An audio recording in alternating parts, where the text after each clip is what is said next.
오늘도 통장 잔고를 확인하며 한숨을 쉬신 적 있으신가요? 물가는 계속 오르는데 수입은 그대로이고 노후 준비는 언제 할지 막막하기만 합니다. 자녀들 교육비며 병원비며 집 대출이며 걱정이 산더미 같은 나날들이지요. 그런데 보살님들, 이런 고민이 혼자만의 것은 아닙니다. 부처님 시대에도 가난으로 고통받는 이들이 많았고 부처님께서는 이미 그 해답을 제시해 주셨습니다. 오늘은 부처님의 지혜와 선제동자의 이야기, 그리고 급고독장자의 보시, 공덕을 통해 진정한 부와 재물을 얻는 방법에 대해 말씀드리겠습니다. 많은 분들이 부와 재물을 얻기 위해 복권을 사거나 투자에만 의존하시는데 그것만으로는 한계가 있습니다. 부처님께서 가르쳐 주신 진정한 풍요로움의 법칙은 단순히 돈을 많이 버는 것이 아니라 마음의 풍요로움과 올바른 행위를 통해 자연스럽게 물질적 풍요가 따라오게 하는 것입니다. 화엄경에 나오는 선제동자는 53명의 선지식을 찾아다니며 구도의 길을 걸었습니다. 그 과정에서 만난 많은 이들이 바로 올바른 마음가짐과 행위를 통해 물질적 풍요도 함께 얻은 분들이었지요. 급고독장자 역시 보시의 공덕을 통해 더 큰 부를 얻게 되었습니다. 이것이 바로 부처님께서 가르쳐 주신 부와 재물을 부르는 4가지 지혜입니다. 첫째는 보시의 마음으로 베푸는 것, 둘째는 정당한 방법으로 재물을 얻는 것, 셋째는 감사와 만족하는 마음을 갖는 것, 넷째는 지혜롭게 재물을 사용하는 것입니다. 지금부터 이 4가지 가르침을 하나씩 자세히 살펴보며 법우님들의 삶에 진정한 풍요로움이 찾아올 수 있도록 안내해 드리겠습니다. 첫 번째로 보시의 마음으로 베푸는 것에 대해 말씀드리겠습니다. 많은 분들이 가진 게 없는데 어떻게 베풀겠느냐고 하시지만 이는 큰 오해입니다. 부처님께서는 증일화함경에서 이렇게 말씀하셨습니다. 보시에는 7가지가 있으니 재물이 없어도 할 수 있는 것이 있다. 첫째는 안시로 자애로운 눈빛을 주는 것, 둘째는 화한시로 밝은 얼굴로 대하는 것이다. 실제로 급고독장자의 이야기를 보면 더욱 명확합니다. 급고독장자는 원래 부자였지만 부처님과 제자들에게 정사를 짓기 위해 자신의 모든 재산을 바쳤습니다. 기원정사를 짓기 위해 금전을 깔아서 땅값을 지불했다는 유명한 이야기가 바로 그것입니다. 그런데 신기한 것은 그가 보시를 할수록 오히려 더 큰 부를 얻게 되었다는 점입니다. 이는 보시의 공덕이 돌고 돌아 더 큰 복으로 돌아온다는 인과의 법칙을 보여줍니다. 보살님들도 당장 큰 돈이 없으시다면 작은 것부터 시작하시면 됩니다. 지하철에서 자리를 양보하는 것, 웃는 얼굴로 인사하는 것, 좋은 말 한마디 건네는 것, 이 모든 것이 보시입니다. 매월 1,000원이라도 어려운 이웃을 위해 기부하거나 사찰에 작은 보시를 하는 것도 좋습니다. 중요한 것은 금액이 아니라 마음입니다.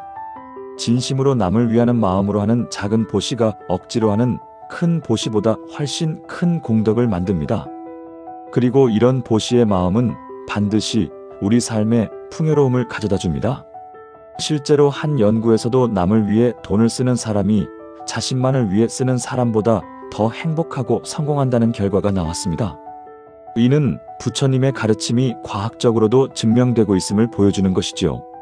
매일 아침 일어나시면 오늘 누구에게 어떤 도움을 줄 수 있을까를 생각해 보십시오. 그리고 하루에 한 가지씩이라도 남을 위한 일을 실천하시기 바랍니다. 이것이 바로 부와 재물을 부르는 첫 번째 지혜입니다. 두 번째로 정당한 방법으로 재물을 얻는 것에 대해 말씀드리겠습니다. 부처님께서는 중화함경에서 이렇게 말씀하셨습니다.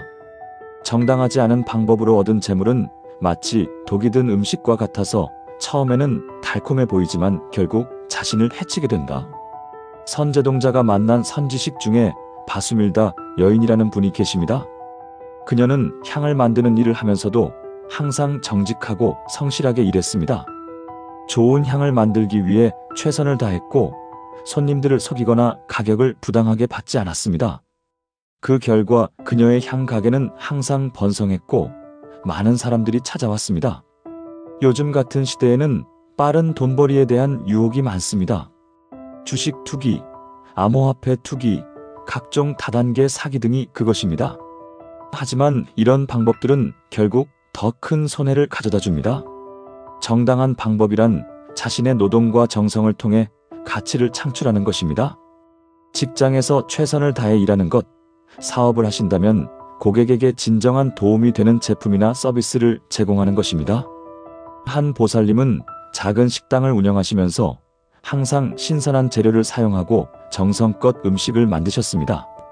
가격도 합리적으로 받으시고 손님들을 가족처럼 대하셨지요. 처음에는 장사가 어려웠지만 입소문이 나면서 점점 많은 손님들이 찾아왔습니다. 지금은 여러 지점을 운영하실 정도로 성공하셨습니다. 또한 정당한 방법으로 돈을 번다는 것은 남에게 해를 끼치지 않는다는 뜻도 됩니다. 환경을 파괴하거나 다른 사람의 건강을 해치거나 사회에 악영향을 미치는 일로는 돈을 벌지 않는 것입니다. 부처님께서는 우바세계경에서 5가지 나쁜 장사를 금하셨습니다. 무기 장사, 생명 있는 것을 파는 장사, 고기 장사, 술 장사, 독을 파는 장사입니다.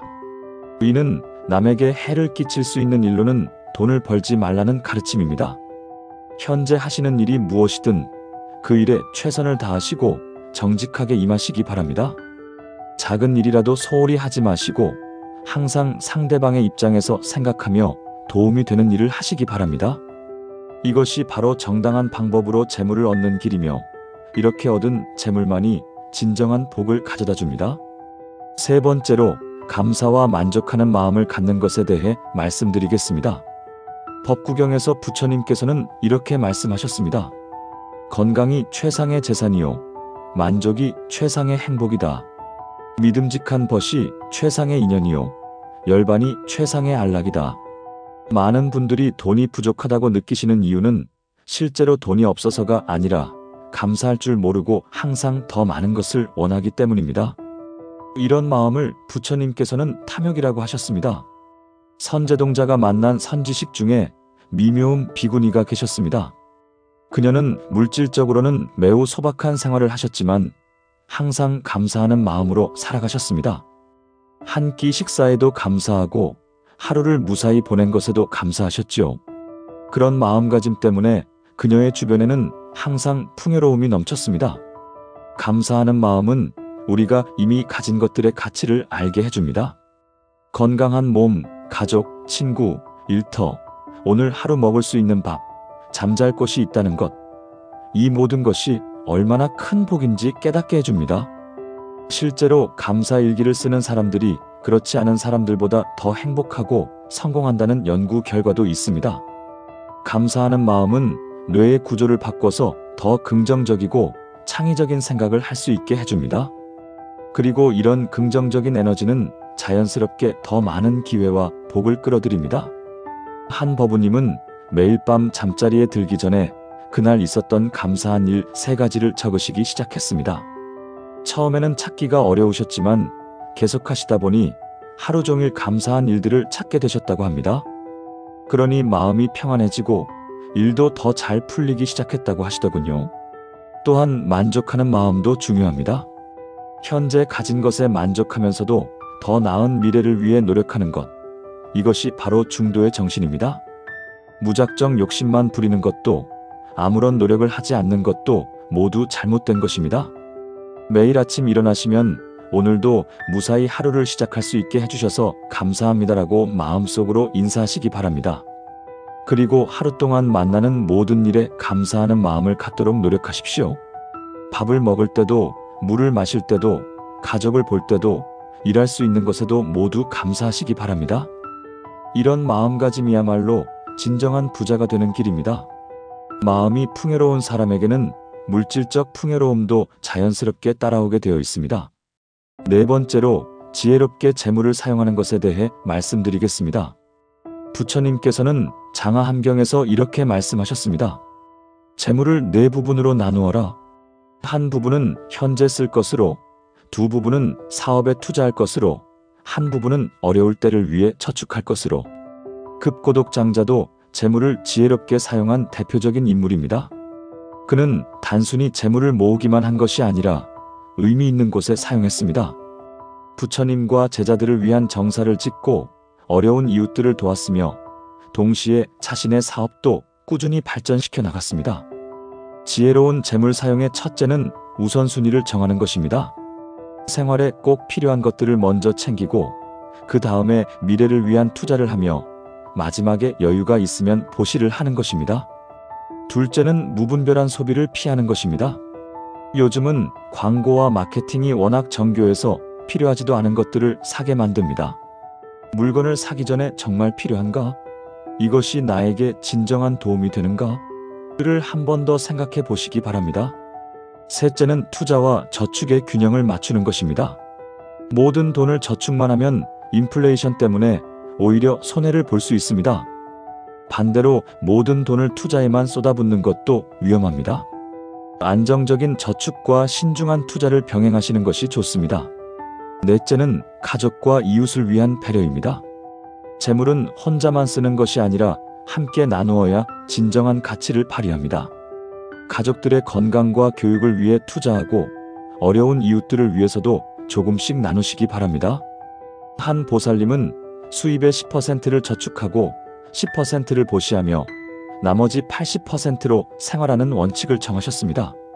처음에는 어려웠지만 이 원칙을 지키시다 보니 오히려 돈 관리가 더 잘 되고 마음도 평안해지셨다고 합니다. 또한 재물을 지혜롭게 사용한다는 것은 시간과 에너지도 함께 고려하는 것입니다.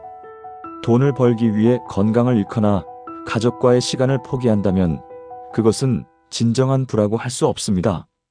매월 가계부를 작성하시어 수입과 지출을 점검해 보시기 바랍니다.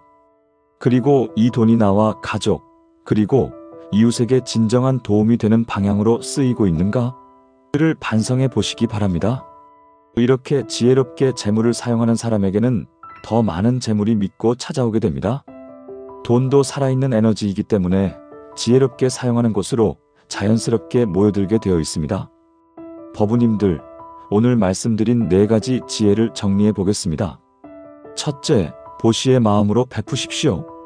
작은 것부터라도 남을 위하는 마음으로 나누시기 바랍니다. 둘째, 정당한 방법으로 재물을 얻으십시오. 자신의 노동과 정성을 통해 가치를 창출하시기 바랍니다. 셋째, 감사와 만족하는 마음을 가지십시오. 현재 가진 것들에 감사하면서도 더 나은 미래를 위해 노력하시기 바랍니다. 넷째, 지혜롭게 재물을 사용하십시오. 우선순위를 정하고 가족과 이웃을 위해서도 배려하시기 바랍니다.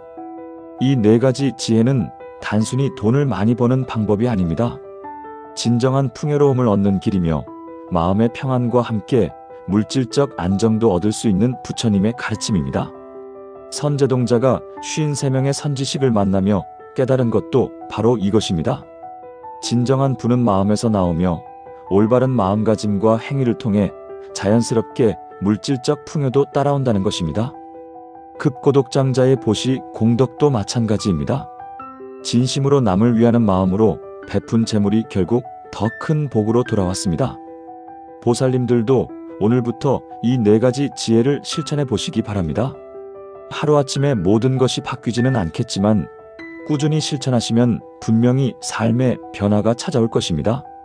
오늘 말씀이 도움이 되셨다면 좋아요 버튼을 눌러주시고 댓글로 보살님들의 경험담도 나누어 주시기 바랍니다. 어떤 작은 보시를 실천하고 계신지, 어떻게 감사하는 마음을 갖고 계신지 들려주시면 다른 법우님들에게도 큰 도움이 될 것입니다. 모든 보살님들의 가정에 부처님의 자비와 지혜가 함께하시어 진정한 풍요로움이 가득하시기를 바라옵니다. 건강하시고 행복하시기 바랍니다. 나무아미타불 관세음보살